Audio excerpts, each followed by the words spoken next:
Salam Bracha, voilà, on va faire un cours sur un sujet très profond. C'est Avodat Yehudim. On sait que après du fait que Adam Arishon a mélangé le bien et le mal, il fallait faire Avodat Bechurim, c'est-à-dire séparer le bien du mal. Et donc c'était le travail de Surméar, c'est s'éloigner du mal. Et dans le Tanya, c'est marqué qu'après Avodat Bechurim, le travail de raffinement de la matière, et le Rabbi a dit Nigmar Avodat Bechurim, donc on a fini ce travail-là. Et Avodat Yehudim. Et Yehudim, c'est quoi? C'est qu'en vérité, quand on observe, c'est un travail de s'unir avec Dieu.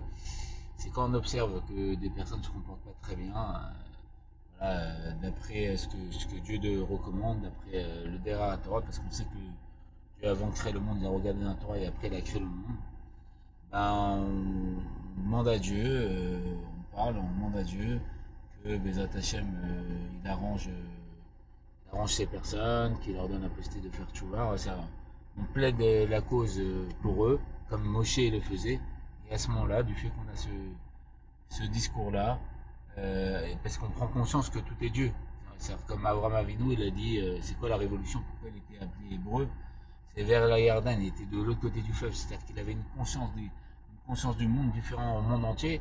Il est venu leur dire c'est pas le monde est Dieu, c'est le monde c'est Dieu, tout est Dieu, il n'y a rien d'autre à part Dieu. Donc il prenait conscience qu'à travers tout ce qu'il regardait, les minéraux, les végétaux, les animaux, c'était Dieu, qu'il n'y avait rien d'autre à part Dieu. Et donc à ce moment-là, ce qui se passe, c'est que il faut avoir cette conscience-là, c'est ça, Avodat Yehudim, prendre conscience que tout est Dieu, il n'y a rien d'autre à part Dieu. Et donc quand on voit des choses qui ne sont pas conformes à Dieu, c'est-à-dire que les personnes ne se comportent pas selon le Dera Torah, etc., etc.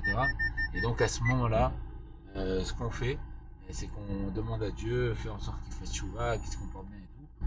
Et à ce moment-là, comment on se comporte comme un tzaddik, à l'image de Dieu, qu'il a les yeux tellement purs qu'il ne voit pas le mal.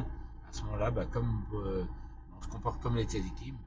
Et le rabbi dira effectivement que c'est vrai qu'il y a marqué les tzaddik va être rachat dans Maseret Nida, euh, sauf à la fin de la Maseret Nida, ne soit pas soit un tzaddik et ne soit pas un rachat. Et normalement, on nous dit si t'es pas un tzaddik, comme marqué dans Yov, Barata tzadikim, Barata Rechem, il a créé des tzadikim, il a créé des Rechem. Si t'es pas un tzaddik, au moins sois pas un rachat.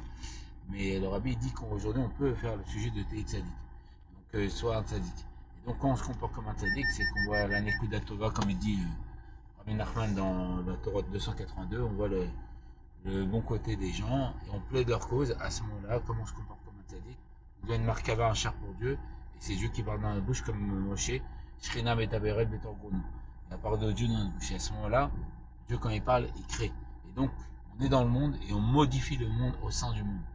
C'est-à-dire qu'on est vraiment choutaf associé avec Akadosh Baruch Hu.